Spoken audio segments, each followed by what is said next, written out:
저는 이 말씀을 가지고 지혜롭고 순결하라 한번 따라합니다. 지혜롭고 순결하다 이런 제목으로 좀 은혜를 나누고자 합니다. 아마 여러분들도 한두 번 들어보신 목사님에 관련된 이야기인데 남성사회문화연구소 소장이자 현재 사랑의 교회 사랑 패밀리센터의 책임자로 섬기고 있는 이의수 목사님에 대해서 혹시 들어보신 적이 있으십니까? 이회수 씨 말고요. 이자, 으자, 수 목사님, 기관 목사님이신데 목사님이 2012년도에 한 권의 책을 출판했습니다. 한 권의 책, 아주 베스트셀러가 되었죠. 저도 읽고 큰 공감이 되었는데 바로 아플 수도 없는 마흔이다. 들어보셨어요? 책을 안 읽으셨나 봐요. 네, 이게 베스트셀러였는데 아플 수도 없는 마흔이다. 이런 책이에요. 한마디로 대한민국 40대 인생 보고서라고 할 수 있습니다. 한번 꼭 읽어보세요. 저 자신도 책이 출간된 2012년 당시 40에 접어든 나이였습니다. 이 책을 읽으면서 30대를 보내고 40대에 접어든 목회자로서 또 한 가정의 가장으로서 앞으로 어떻게 나의 인생이 펼쳐지게 될지 그리고 나의 인생에 대해서 생각하게끔 만든 그런 책으로 지금도 기억이 납니다. 인터넷에 들어가 보면요, 이 책에 대해서 다음과 같이 소개를 해주고 있어요. 제가 조금 읽어드리겠습니다. 이 책은 어느새 기성세대가 되어버린 마흔에게 보내는 위로와 용기의 메시지를 담고 있습니다. 스토리텔링으로 구성한 15개의 이야기를 통해서 마흔의 삶이 얼마나 축복된 시간인지 느낄 수 있도록 도와주고 있죠. 마흔 이후 근심 없이 행복한 인생을 유지하기 위해 꼭 필요한 일들을 적어주고 있는데 그중 가운데 하나가 무엇이었냐면 자녀를 위한 올바른 인생 매뉴얼을 만들기라는 거예요. 그러니까 자녀를 위해서 인생 매뉴얼을 만들어야 된다. 그러면서 그 방법을 자세히 소개하고 있습니다.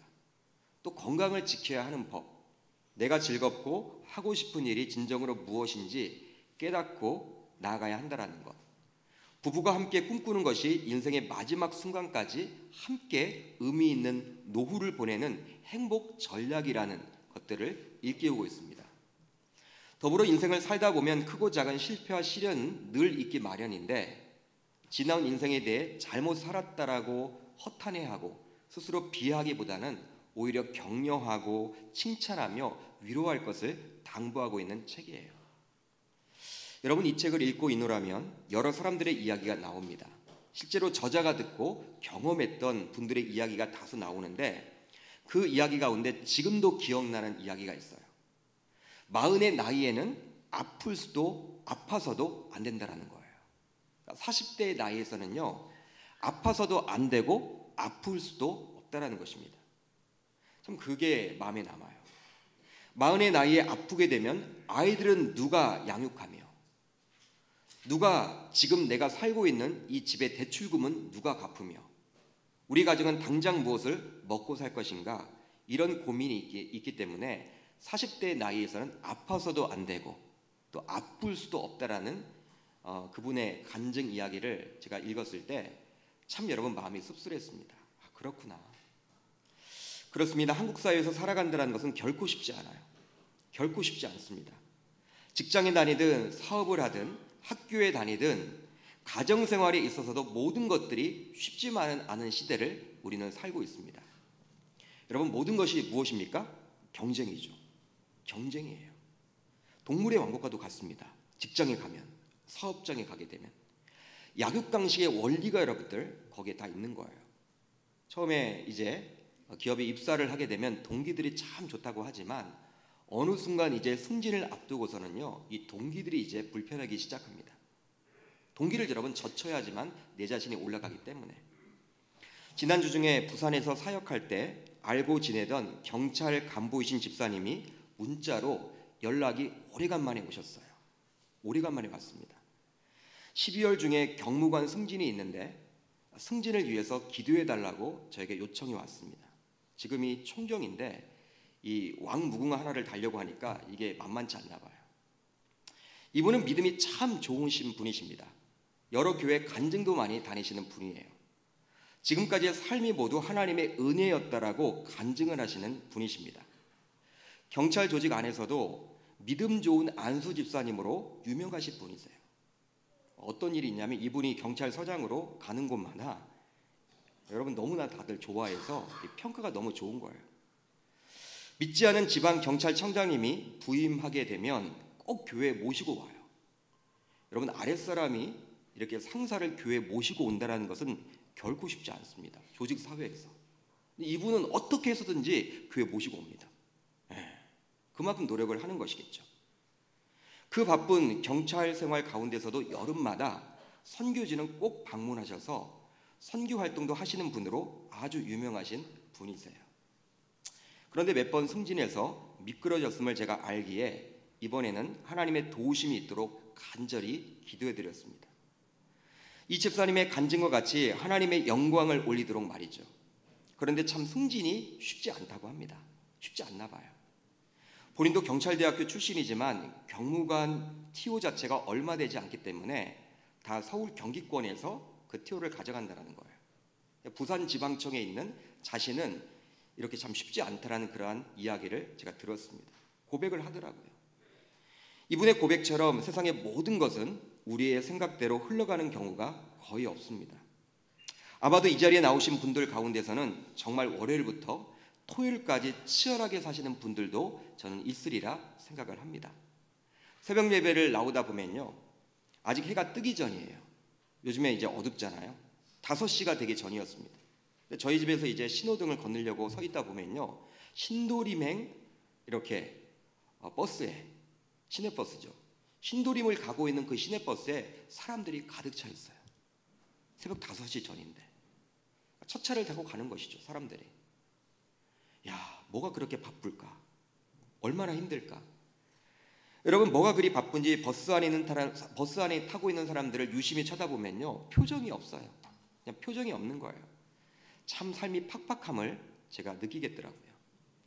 그러다 보니 저는 개인적으로 30대와 40대가 주일에 교회에 나와서 예배에 참석하는 그 자체가 저는 참 귀하게 느껴집니다. 기적처럼 느껴지는 거예요. 야, 이분들 얼마나 바쁘게 살아? 30대, 40대 직장에서도 얼마나 힘든 일이 많을까? 집에서 쉬고 싶을 텐데도 그냥 늦게 이렇게 오시는 분들을 바라보면요, 이게 목자의 마음이 아닌가 그런 생각을 해봐요. 어떤 목사님들은 보통 주일날 늦게 오는 것들을 가지고 뭐라고 막 이렇게 이야기도 하시고 문을 잠궈 놓고 이렇게 예배를 하시는 분들도 있는데, 물론 하나님 앞에 예배를 할 때는 그렇게 해야 되겠죠. 경건한 마음을 가지고 해야 되겠지만 10분이 늦든 15분이 늦든 늦게라도 오셔서 이렇게 예배에 참석하려고 하는 그 마음, 대부분이 30대, 40대예요. 그분들의 마음을 바라보면 참 목자의 마음을 가지고 있을 때 참 귀하게 느껴지더라고요.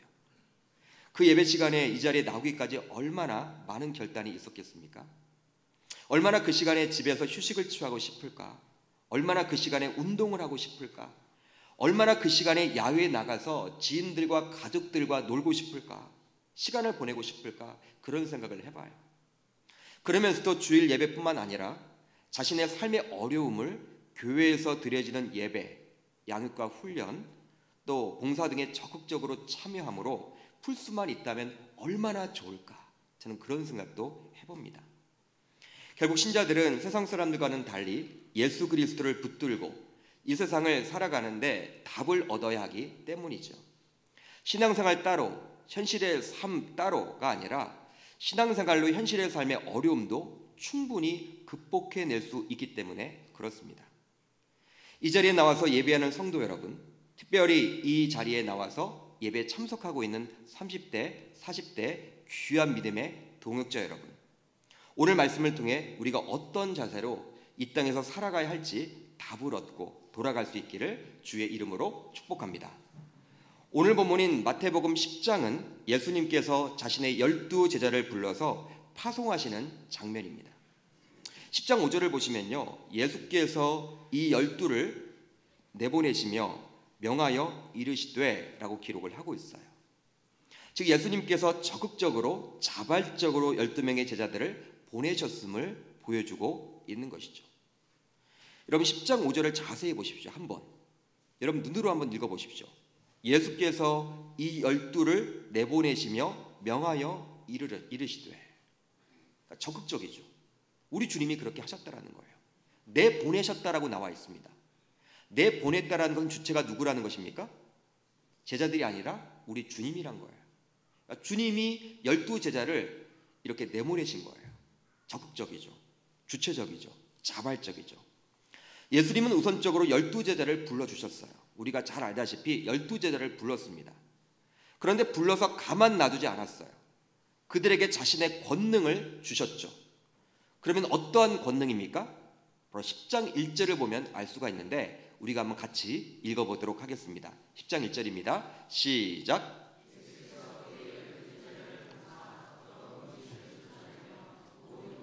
모든 약한 것을 고치는 권능을 주시니라. 아멘. 한마디로 귀신을 쫓아내었습니다. 대단하죠, 여러분? 귀신을 쫓아냈어요. 또 모든 병과 약한 것을 치유하는 이 권능을 주셨다는 거예요. 여러분, 귀신을 쫓아내고요, 모든 병과 모든 약한 것을 쫓아버리는 그러한 치유의 권능을 주셨다는 거예요. 이러한 권능을 가지게 된 제자들은 이제 세상에 나가야만 하는 것이죠. 그렇습니다. 성도들도 마찬가지라고 저는 생각을 합니다. 교회 내에서 예배를 통해서, 말씀을 통해서, 기도를 통해서, 양육과 훈련을 통해서, 사랑방을 통해서 우리가 영적인 힘을 가지게 되죠. 할렐루야! 영적인 힘을 가지게 됩니다, 여러분. 예배를 통해서, 사랑방을 통해서, 양육과 훈련을 통해서, 말씀과 기도를 통해서 힘을 얻잖아요. 그러면 그 힘을 가지고 뭘 해야 될까요? 교회 내에만 머물러서는 안 되고 우리들도 세상에 나아가야 한다는 거예요. 이런 영적 원리를 오늘 보면 마태복음 10장은 이야기해주고 있는 것이죠. 이 자리에 나온 우리들 모두는 교회 내에서 받은 그 은혜와 사랑을 가지고 교회 내에서만 머무는 것이 아니라 적극적으로 우리 직장과 사업장, 가정과 학교와 그리고 삶의 영역으로 나아갈 수 있기를 주의 이름으로 축복합니다. 신자들 가운데서는요, 이원론적으로 사시는 분들이 있어요. 이원론적으로. 어떠한 의미냐? 교회 사역은 굉장히 귀한 성직이고 직장에서 돈 벌고 학교에서 공부하고 가정생활을 하는 것은 하나님의 일이 아니라고 여기는 경우들이 있어요. 그러나 이것은 성경에서 말하는 것이 아니죠. 성경에서 말하고 있지 않습니다. 성경에서 말하고 있는 것은 무엇입니까? 모든 것이 다 성직이란 거예요. 물론 구약시대를 산다면 그리 구분할 수가 있겠죠. 그리 구분이 됩니다. 그러나 예수 그리스도가 이 땅에 오셔서 십자가에 달려 죽으심으로 지성소와 성소를 구분지었던 휘장이 위에서 아래로 찢어졌다는 사실, 여러분 기억하시기를 바랍니다. 여러분, 지성소는 누가 계신 곳이에요? 언약궤가 있는 곳이죠. 하나님의 임재를 여러분 우리가 느낄 수 있는 곳이에요. 그러나 그 지성소에 구약시대에 아무나 들어갈 수가 없었습니다. 여러분, 대제사장도 1년에 한 번씩만, 즉 대속죄일에만 들어갈 수가 있었어요. 그런데 그것을 가로막고 있던 무엇이 찢어졌어요? 휘장이. 예수 그리스도께서 십자가에 달려 죽으실 때 그 지성소와 성소를 이었던 그 휘장이 위에서부터 아래로 찢어졌다는 것은 이제 모든 지성소를 모든 사람들이 지켜볼 수 있다는 거예요. 쳐다볼 수 있게 되었다는 거예요. 들어갈 수 있게 되었다는 사실입니다. 베드로 사도가 이야기한 이 만인 대제사장설의 근거가 바로 이 예수 그리스도의 십자가 사건에서 나온 것이죠. 그렇다면 교회에서 받은 그 은혜와 사랑을 가지고 세상에 나아가서 우리는 무엇을 해야 할까요?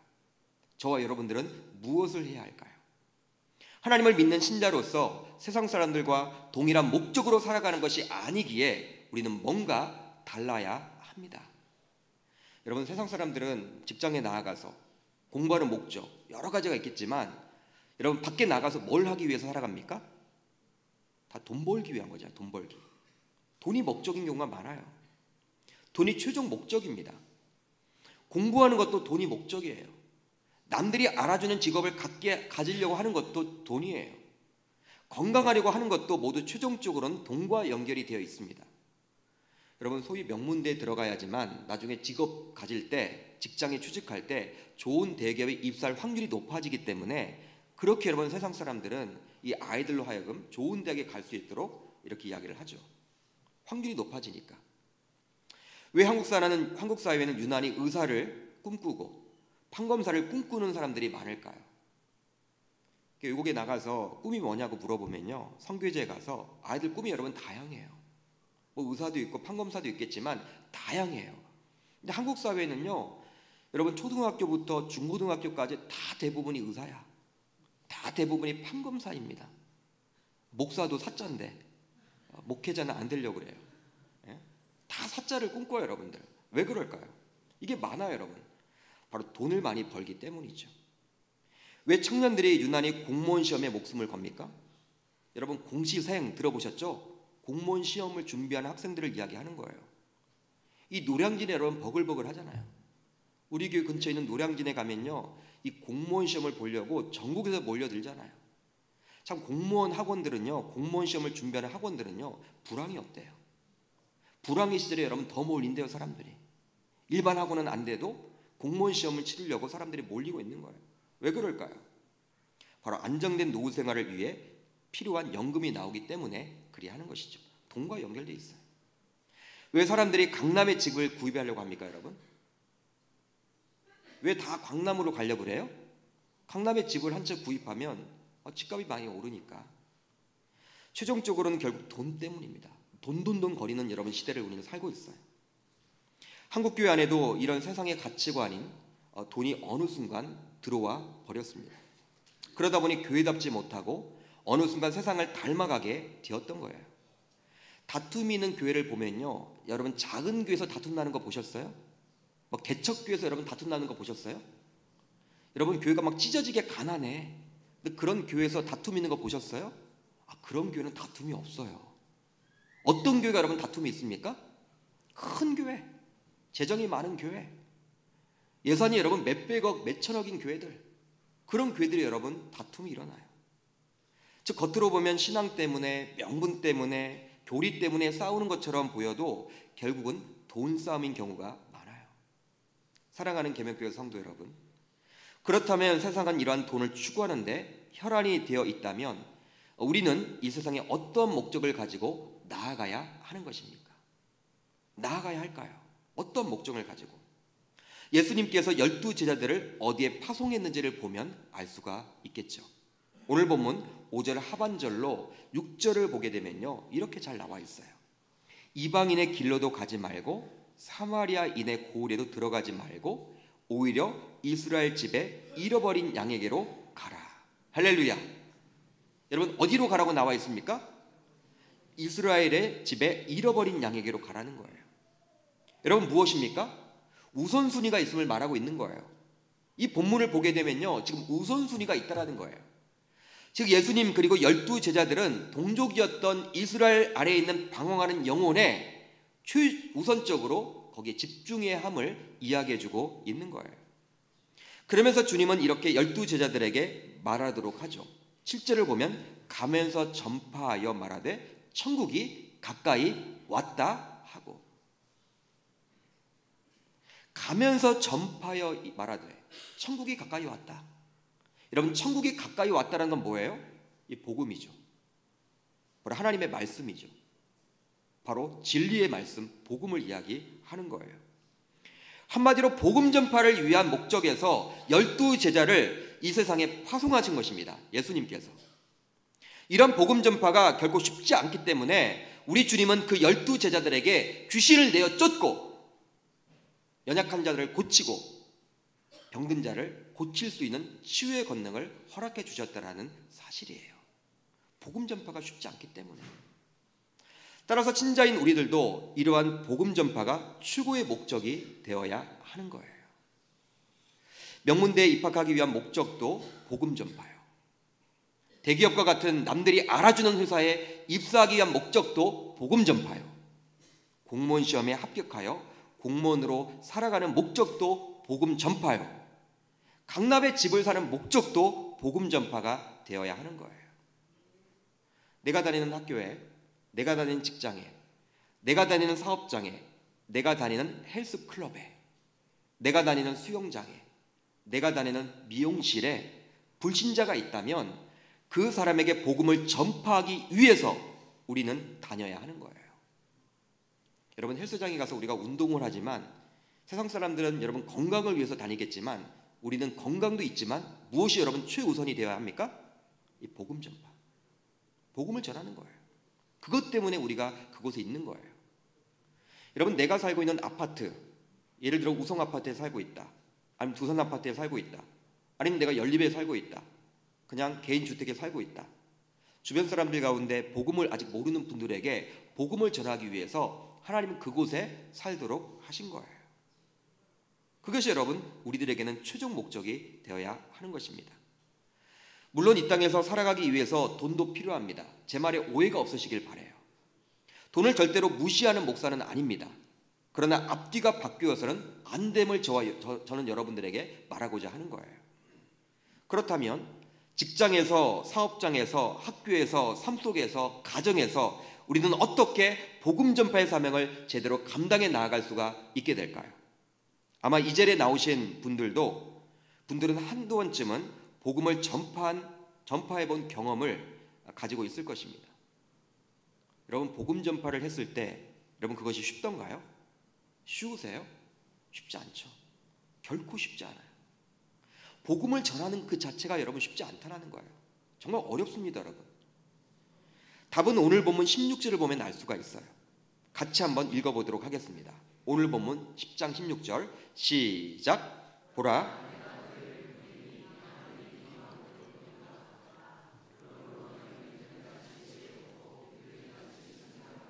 아멘. 우리 주님께서는 이 세상을 가리켜서 무엇이라고 이야기를 합니까? 한번 따라합니다. 이리의 소굴. 그러니까 여러분, 늑대들이 여러분 우글우글 거리는 이리의 소굴이라고 이야기를 해요. 이 세상이 그렇다라는 거예요. 여러분, 이리 때 얼마나 무섭습니까? 예? 여러분, 이리 때를 만난다 얼마나 무서울까요? 늑대를 만난다 얼마나 무서울까요? 네, 여러분, 소굴이에요, 소굴. 여러분, 경쟁 시대죠. 사람들이 여러분들 경쟁을 여러분 치열하게 하는 시대를 우리는 살고 있어요. 그러니까 이리의 소굴에 양과 같은 연약한 저와 여러분들을 보낸 것 같다라고 우리 주님은 걱정하고 있어요. 여러분, 양이 얼마나 연약합니까? 여러분, 이리의 소굴에 들어간 그 양 한번 생각을 해보세요. 잡혀 먹겠죠. 근데 우리 주님이 지금 그걸 걱정하고 있는 거예요. 그러면서 연약한 양과 같은 우리는 뱀의 지혜와 비둘기의 순결을 무기로 삼아야 한다라고 이야기를 해주고 있는 것이죠. 여러분, 이것은 무슨 뜻일까요? 세상에 나가보면요, 기독교가 욕을 많이 먹고 있습니다. 기독교가 지금 얼마나 욕을 많이 먹고 있는지 몰라요. 요즘은 소위 이단 사이비의 교주들도 목사라고 언론에서 불러요. 어떤 목사다. 다 목사래요, 여러분들. 그러다 보니 이런 교주들의 부도덕한 일로 인해서 한국교회 전체가 얻어맞고 있는 실정입니다. 그런데 어디 이단 사이비들의 문제뿐입니까?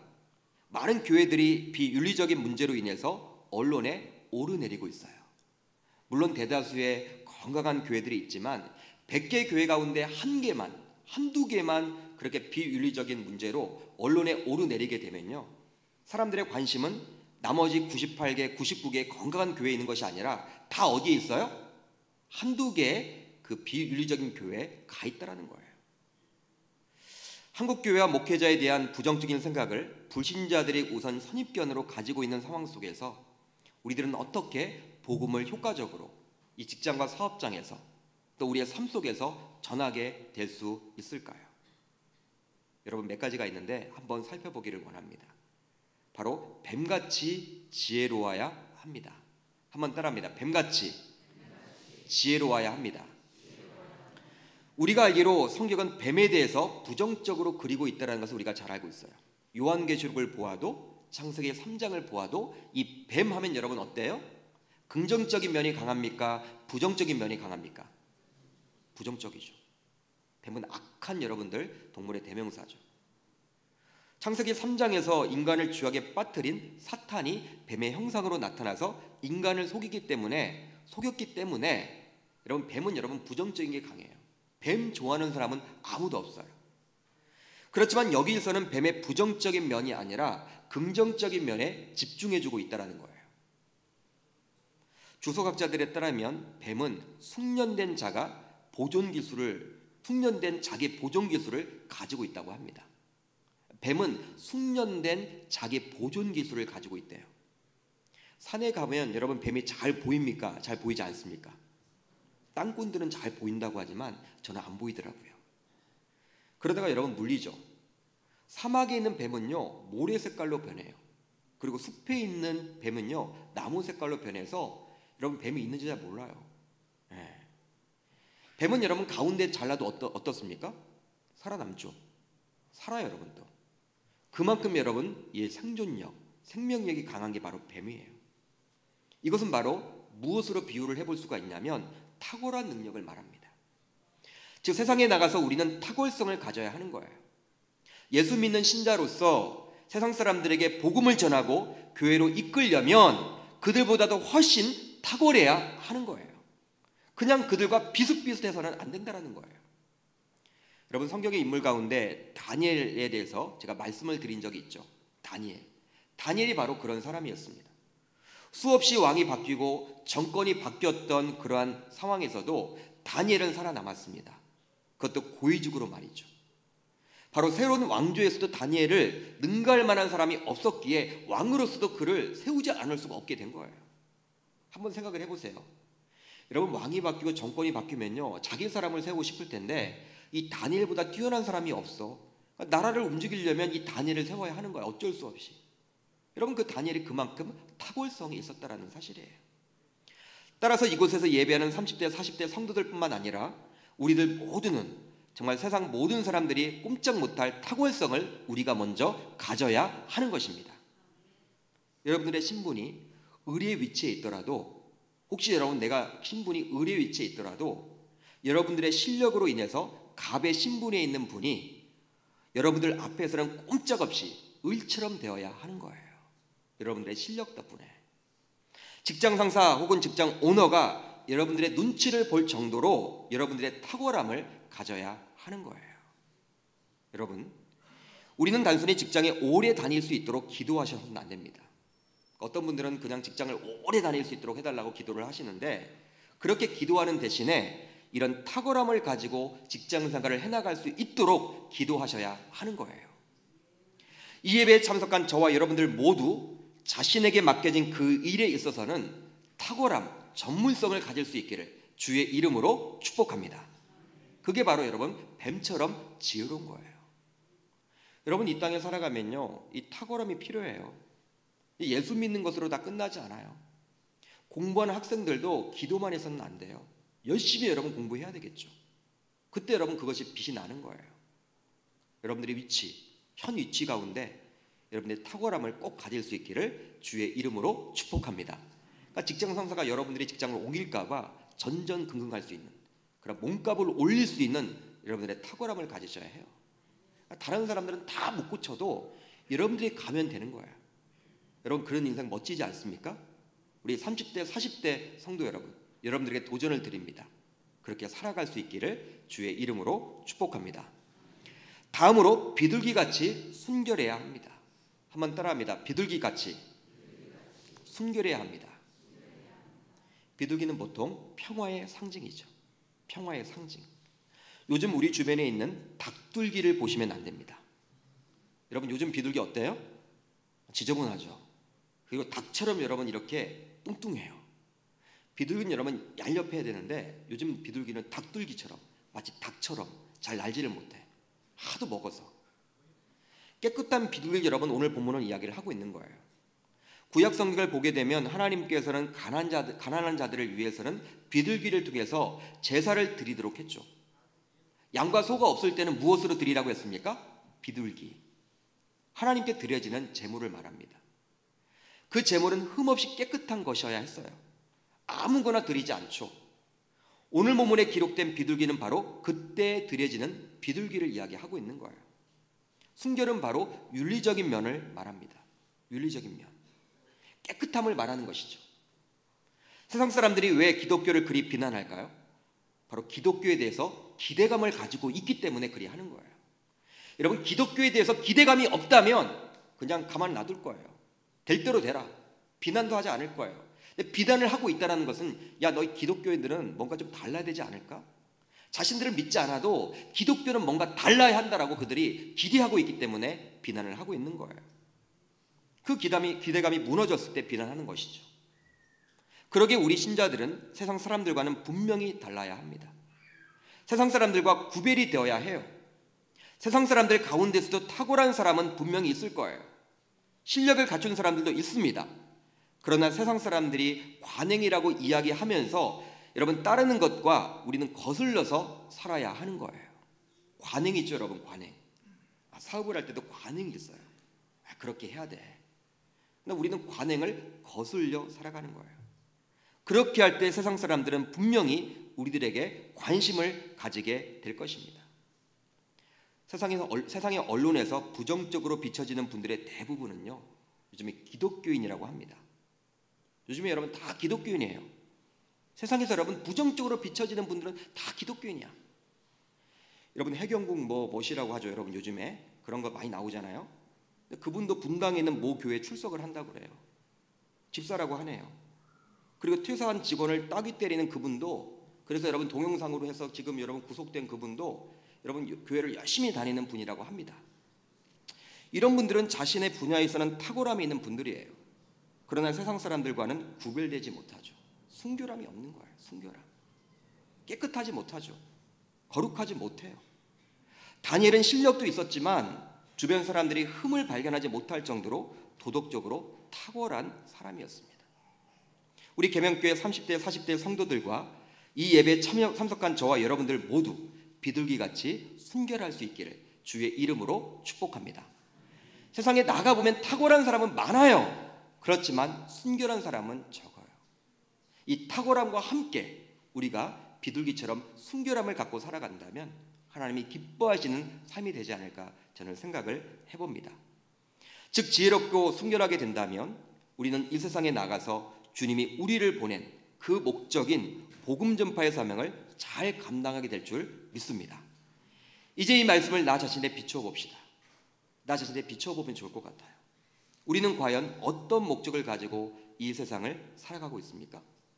신자라면 주님의 뜻대로, 주님의 생각대로 우리가 살아가야 하죠. 그것은 바로 복음 전파의 사명입니다. 복음 전파의 사명이에요. 그 복음 전파의 사명을 감당해 나아가는 것이 바로 행복한 신앙생활의 첫 걸음이란 사실입니다. 이것을 명심하는 우리 계명교회 30, 40대 모든 세대가 될 수 있기를, 그리고 이 자리에 나와서 예배에 참석한 저와 여러분들이 다 될 수 있기를 주의 이름으로 축복합니다. 한번 따라합니다. 뱀처럼 지혜롭고 비둘기처럼 순결하자. 그러니까 탁월함과 윤리적인 면에서 이 두 가지를 병행하셔야 하는 거예요. 여러분 복음 전파 쉽지 않습니다. 그 사명을 가지고 나아가는 거 쉽지가 않아요. 이 두 가지만 가진다면 뱀처럼 지혜롭고 비둘기처럼 순결하면요, 탁월함을 가지고 윤리적인 영역에서도 흠 하나 발견하지 못하게 된다면 다니엘과 같이 저와 여러분들도 직장과 사역장과 모든 삶의 그러한 영역에서 승리를 거두게 되리라 저는 믿어요. 예수님이 그것을 저와 여러분들에게 부탁하고 있는 것이죠. 이제 우리 30, 40대 내년도에는 이 사역장 제도를 통해서 30, 40대 사역을 우리가 하려고 합니다. 우리 사랑하는 계명교회 성도님들이 적극적으로 옹호해 주시고 응원해 주셔서 30, 40대뿐만 아니라 50, 60대, 70, 80대 모든 세대가 정말 이 탁월함을 가지고 윤리적인 영역에서도 승리를 거둠으로 말미암아 주님께 기뻐하시는 삶을 올려드릴 수 있기를 주의 이름으로 축복합니다.